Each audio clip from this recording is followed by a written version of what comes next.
Hello friends, मैं Pramod sir success education में पुनः आपका स्वागत करता हूं। आज का वीडियो सीटेट पेपर 2 के लिए बाल विकास सिद्धांत जो टॉप 20 क्वेश्चन है, एमसीक्यू मल्टीपल चॉइस क्वेश्चन जो है, और हिंदी और इंग्लिश में सारा का सारा दिया हुआ है, ध्यानपूर्वक देखेंगे, है ना। ये एमसीक्यू ही सिर्फ नहीं, इसमें हम सारा का सारा विश्लेषण बताएंगे, ठीक है। चलिए तो बिना देर किए हुए top 20 MCQ multiple choice question को देखेंगे और सबका विश्लेषण करेंगे। एक बार देखने के बाद आपको फिर दोबारा देखने की नौबत नहीं आएगी। चलिए तो शुरू करते हैं। यदि आप चैनल को सब्सक्राइब नहीं किए हैं तो सब्सक्राइब करके बेल आइकन दबा दीजिए। चलिए शुरुआत करते हैं।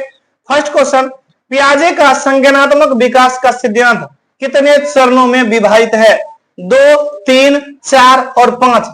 याद रखेंगे, पियाजे जो है कितने संज्ञानात्मक यानी कॉग्निटिव डेवलपमेंट की थ्योरी दिए हुए थे, तो 4 दिए हुए थे। याद ये रखना है, ध्यान रखेंगे, पियाजे ने संज्ञानात्मक विकास के 4 चरणों में विभाजित किया है। संवेदी ग्रहण यानी हम संवेदी गामक कहेंगे, या पूर्व संज्ञानात्मक, ठोस संज्ञानात्मक और औपचारिक संज्ञानात्मक होता है। चलिए इस प्रकार से हम बात करते हैं। तो बच्चा पहले क्या करते हैं, इसका थ्योरी क्या था? बच्चा पहले इंद्रियों से सीखता है, फिर भाषा, तर्क और उपयोग करता है, ठीक है। इस प्रकार से बात करें तो बच्चों जैसे जैसे उम्र बढ़ाती है, हमारे सोचने की क्षमता भी बदल जाती है, और पियाजे ने 4 चरणों में इन्हें बांटा था। चलिए तो आगे बढ़ते हैं और आगे बढ़ते हैं, ठीक है।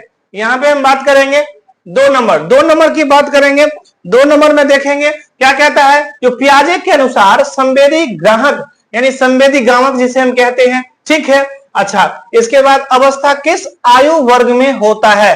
ये पहला स्टेज है, ठीक है, जिसे हम सेंसरी मोटर स्टेज कहते हैं, जो बच्चों के जन्म से लेकर 2 वर्षों तक होता है, ठीक है। इस प्रकार से तो संवेदी ग्रहण अवस्था में क्या करता है, बच्चा इंद्रियों और गतिविधियों से दुनिया को जानता है, जानने का प्रयास करता है। ये जन्म से लेके 2 वर्षों तक होता है, यानी देखो, छुओ और समझो का नीति होता है ना। देख के, छू के ये समझता है बच्चा, जो बचपन से लेके 2 वर्षों तक होता है, ठीक है।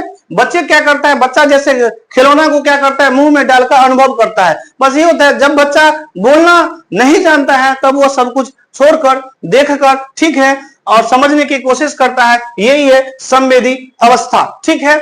नेक्स्ट करते हैं।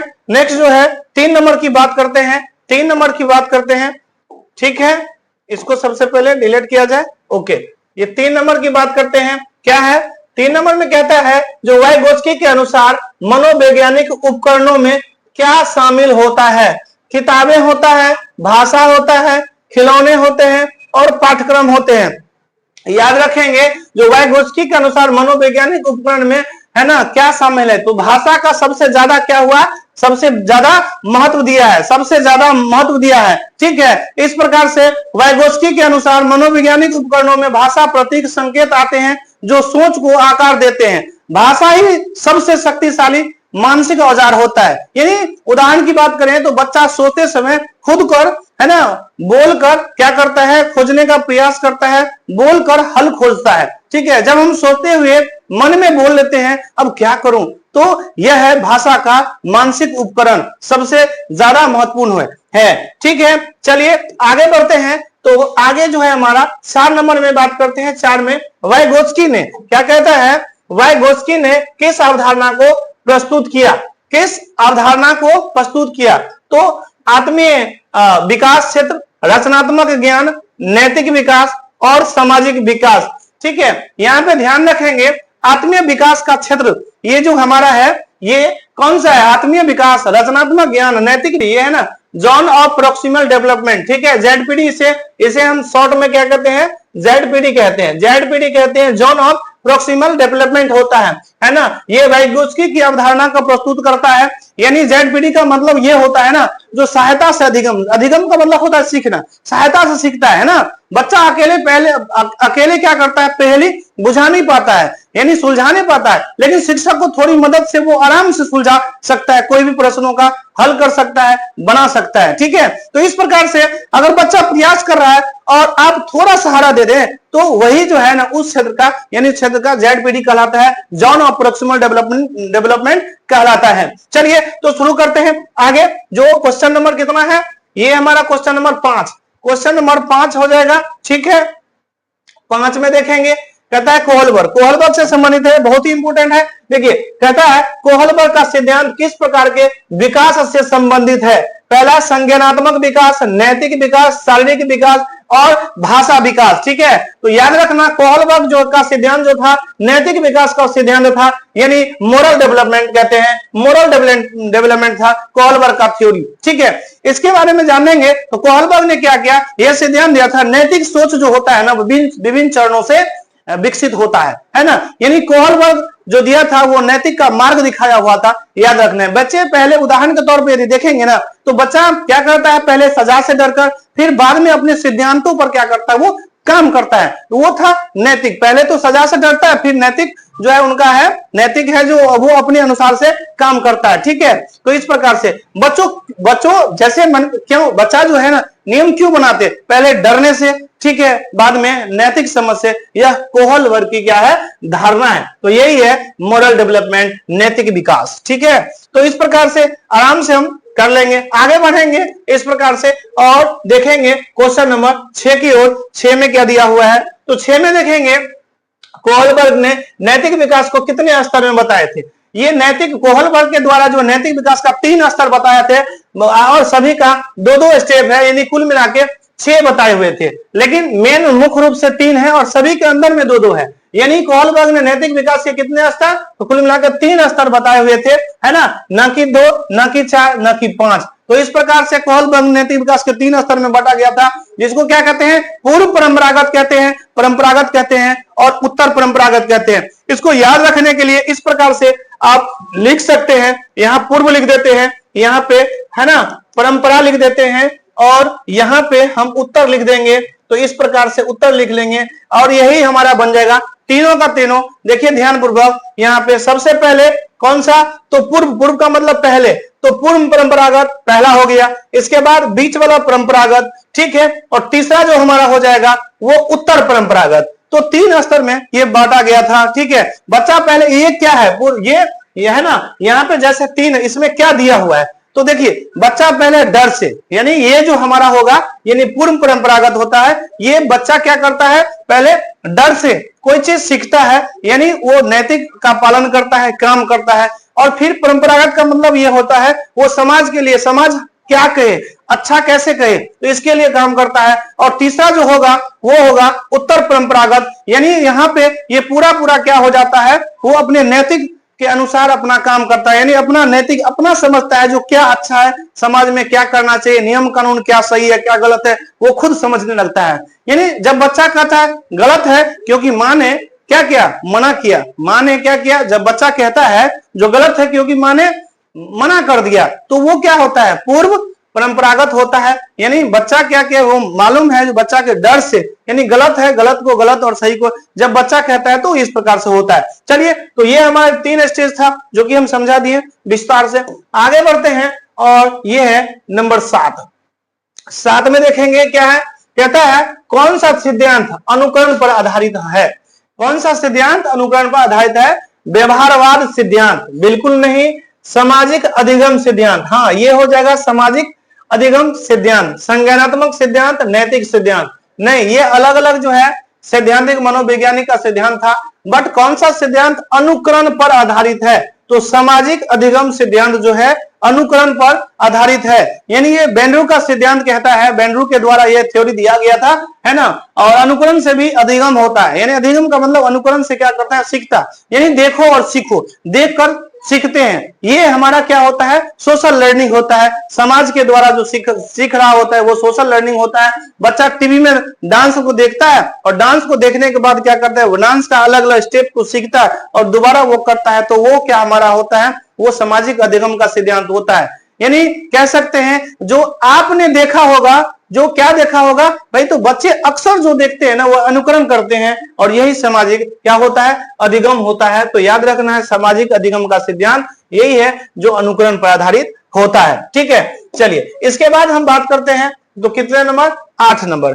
8 में देखेंगे क्या कहता है, जो बंधुआ अधिगम सिद्धांत किसने दिया था, ब्रूनर ने दिया था, स्किनर ने दिया था, पियाजे ने दिया था और कोहलबर्ग ने दिया था। तो याद रखना है स्किनर के द्वारा दिया गया था। किसके द्वारा दिया गया था, स्किनर के दिया गया था। और याद है स्किनर का पूरा नाम क्या है बिहेवियरिस्ट स्किनर था। ठीक है, इसका नाम क्या था, बिहेवियरिस्ट और स्किनर था। इन्होंने क्या किया था, बंधुआ अधिगम का सिद्धांत दिया हुआ था, जिसने उत्तर व परिणाम के आधार पर क्या करता, अधिगम, यानी उत्तर दो और परिणाम पाओ, इसके आधार पर अधिगम किया था।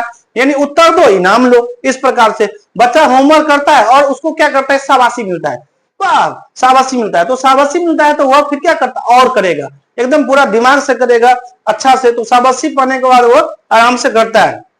बच्चों को क्या करता है, बच्चों को इनाम दो तो वो क्या करता है, बहुत खुश हो जाता है और वह काम बार बार करता है। यह जो है किसका सिद्धांत था, स्किनर का सिद्धांत था। ठीक है, चलिए आगे बढ़ते हैं और आगे 9 नंबर को देखते हैं। कहता है पियाजे के अनुसार, क्या कहता है, जो पियाजे के अनुसार ठोस संक्रियात्मक अवस्था की आयु सीमा क्या है। पियाजे के अनुसार देखिए, ये जैसे कि आपको मालूम है ये 4 चरणों में था, तो इसमें दिया हुआ है संक्रियात्मक अवस्था। संक्रियात्मक अवस्था जो हो जाएगा वो 7 से 11 वर्ष का हो जाएगा, 7 से 11 वर्ष। ठीक है, यानी हम कह सकते हैं पियाजे की ठोस संक्रियात्मक अवस्था में बच्चा क्या करता है, तर्क, समझ और नियमों को लागू करना सीखता है।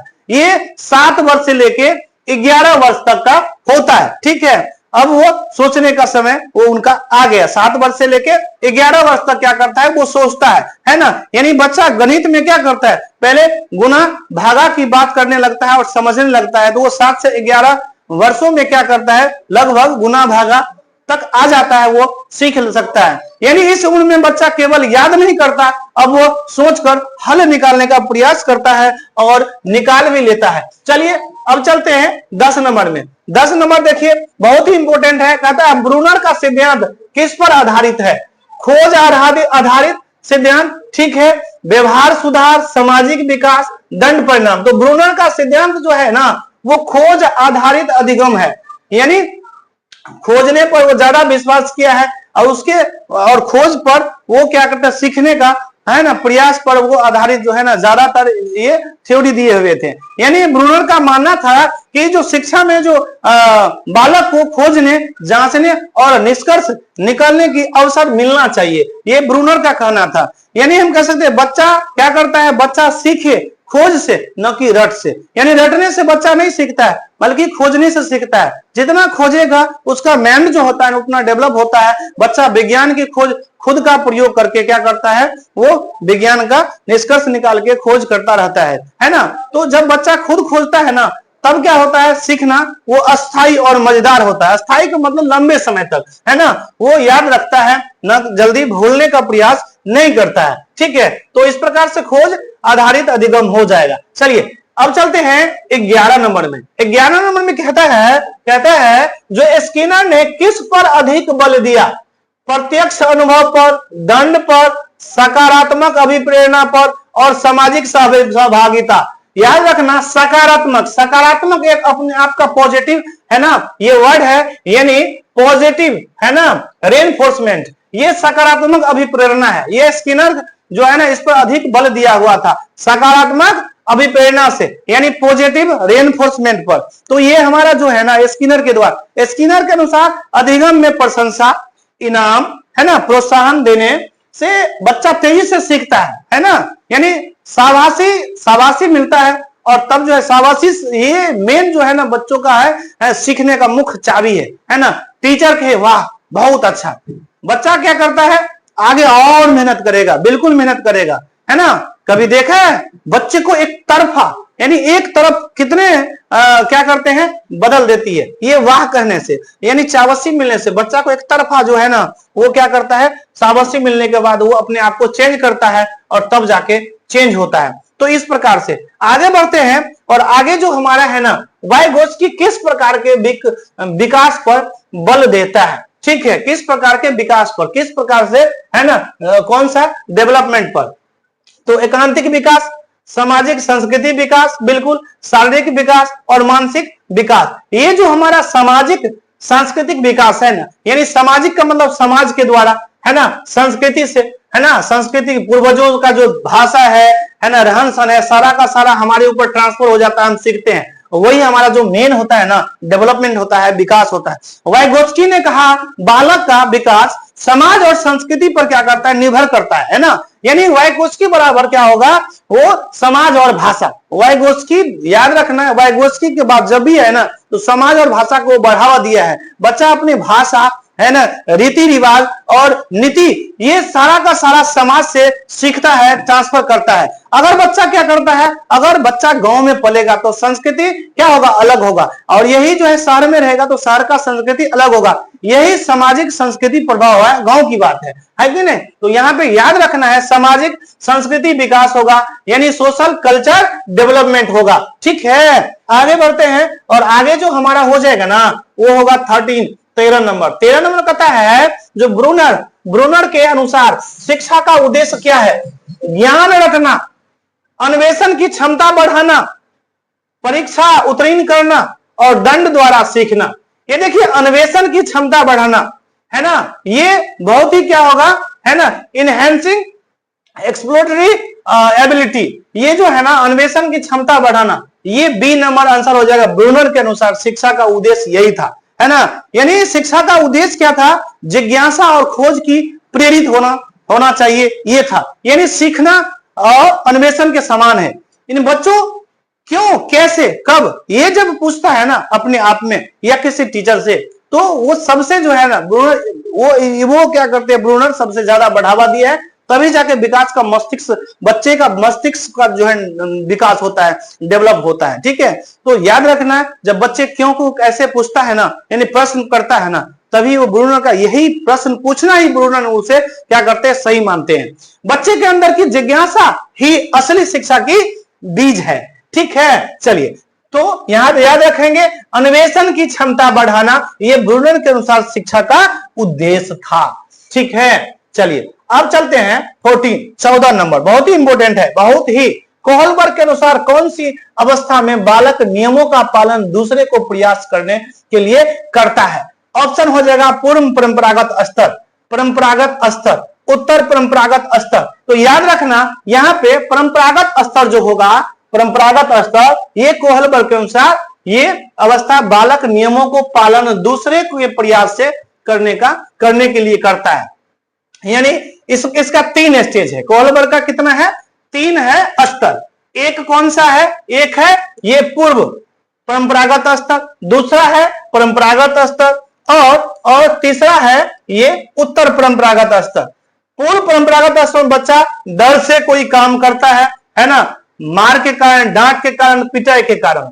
लेकिन परंपरागत स्तर में क्या होता है, दूसरे को है ना, यानी शाबाशी प्राप्त करने के लिए, है ना, समाज को खुश करने के लिए, सामने वाले व्यक्ति को खुश करने के लिए परंपरागत स्तर है ना में है। और उत्तर परंपरागत स्तर में होगा, ये अंतिम होता है, और ये बच्चा स्वयं जान सकता है जो अच्छा क्या है, बुरा क्या है, समाज हमें अच्छे कहते हैं या बुरा कहते हैं, कानून है ना सही है या गलत है, ये सारा का सारा। यानी इस स्तर में क्या करता है, इस स्तर में बच्चा नियमों को पालन करता है ताकि लोग खुश रहे, यानी रूल्स मानो ताकि सब खुश रहे। कौन सा है, बच्चा कहता है, कौन सा कहता है भाई, किस नियम में, तो परंपरागत स्तर में, है ना। मां नाराज हो जाएगी, मां नाराज हो जाएगी, है ना, झूठ बोलेंगे तो, इसलिए झूठ बोलना ही नहीं है। तो ये परंपरागत स्तर होता है। चलिए आगे बढ़ते हैं, और आगे जो है नंबर 15 को देखेंगे, क्या कहता है।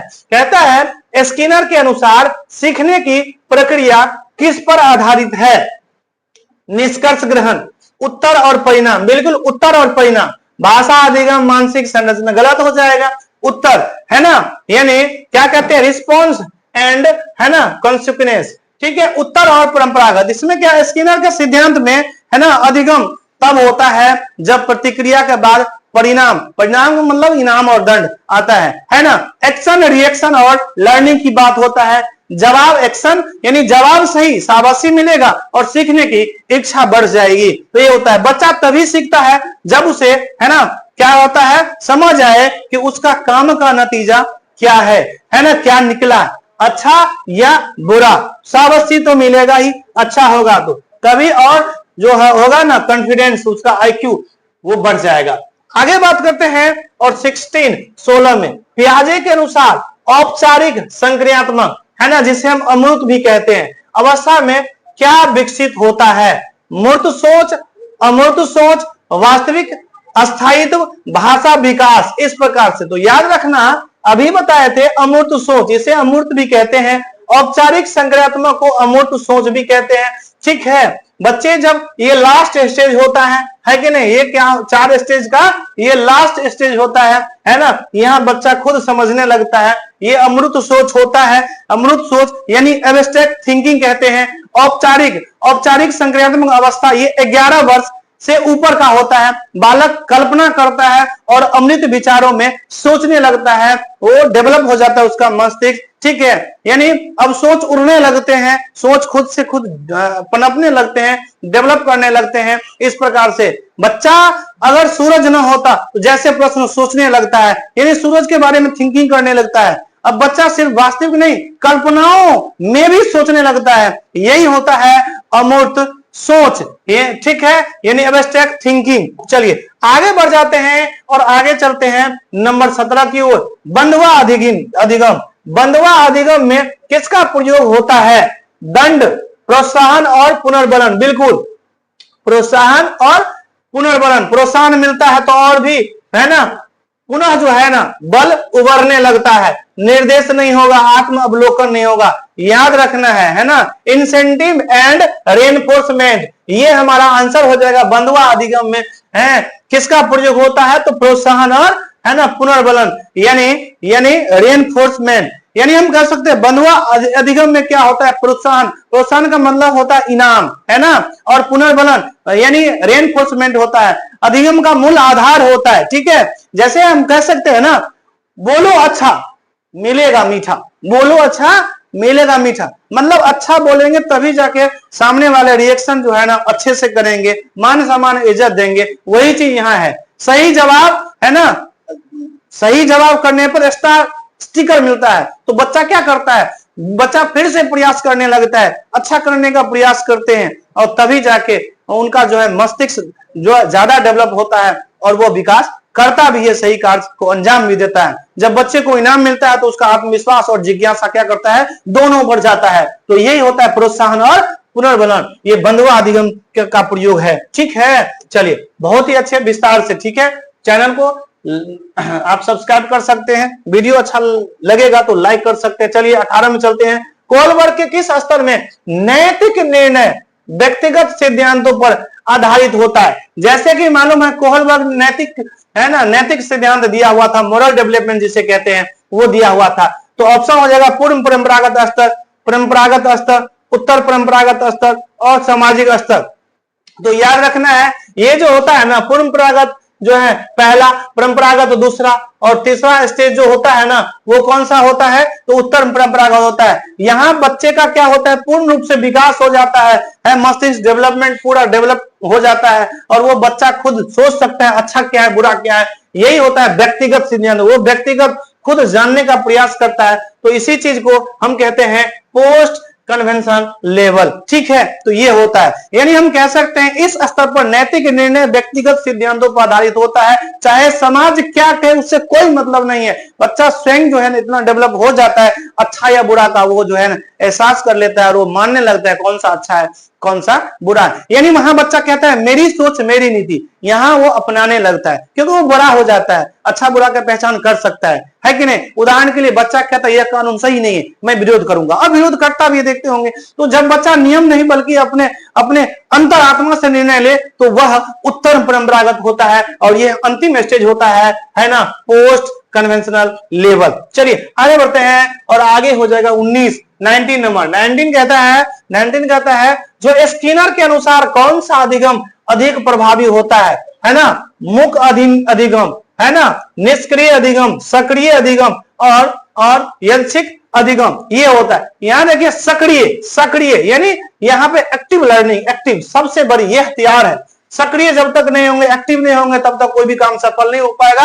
ये स्किनर के अनुसार कहा गया है, ये अधिगम यानी सीखने का जो अधिक प्रभावी ढंग होता है वो सक्रिय अधिगम होता है, एक्टिव लर्निंग होता है। यानी स्किनर ने कहा क्या बताया, जब बच्चा स्वयं भागीदारी करता है तो अधिगम अधिक प्रभावी होता है। खुद करो खुद सीखो, ये चीज कहता है। बच्चा क्या करता है, पेंटिंग करता है, खुद से पेंटिंग करता है, रंगों का ज्ञान प्राप्त करता है और उसे और भी उसको है अनुभव हो जाता है और रंगों का कलर का नाम वगैरह सब वो जानने लगता है ना। जब बच्चा खुद कोशिश करता है तो सीखना उसके लिए अस्थायी बनता है, अस्थायी मतलब लंबे समय तक याद रहता है। तो इस प्रकार से सक्रिय अधिगम हो जाएगा और ये 20 हो जाएगा 20 नंबर। पियाजे के अनुसार अधिगम किससे होता है? अनुकरण से, वयस्कों से निर्देश प्राप्त करना, बालक की क्रियात्मक भागीदारी से और रटना। भैया ये पियाजे के अनुसार अधिगम, रटना तो एकदम बिल्कुल 100% गलत है। ना ही रटना होगा, ना ही दबाव से होगा, कुछ नहीं। तो याद रखना ये है जो बालक की क्रियात्मक भागीदारी से होगा। बालक क्रियात्मक का मतलब जो है ना उसमें एक्टिव रूप से काम करना, यानी बालक जब काम करेगा वो सही से भागीदारी निभाएगा ना, यानी थ्रोप साइड्स एक्टिव है ना और पार्टिसिपेशन। तो ये हमारा इसका होता है पियाजे के अनुसार जो है ना सीखने के सबसे अच्छा तरीका है। और जब बच्चा क्या करता है, खुद भाग लेता है, प्रयोग करता है, वो अधिक सीखता है। यानी भाग लो और समझो का नीति होता है। बच्चा खुद मिट्टी से घर बनाता है, उसे संरचना करता है, उसे समझ आता है जो कहाँ विंडो डालना है, कहाँ क्या डालना है, सारा का सारा वो चीज होता है। सीखना तब मजेदार हो जाता है ना जब बच्चा क्या करता है, खुद कुछ बनाए और उससे ज्ञान प्राप्त करता है और सीखता है। तो वही चीज यहाँ पे हमारा पियाजे के अनुसार है अधिगम। चलिए टोटल मिलाकर 20 क्वेश्चन था। वीडियो कैसा लगा है ना, अपने कमेंट सेक्शन में अपना प्रतिक्रिया दें और वीडियो को लाइक कर दें, चैनल को सब्सक्राइब कर दें, बेल आइकन दबा दें ताकि सभी नोटिफिकेशन आप तक पहुंचे। ठीक है, धन्यवाद। फिर मिलेंगे किसी दूसरे वीडियो में। Thank you.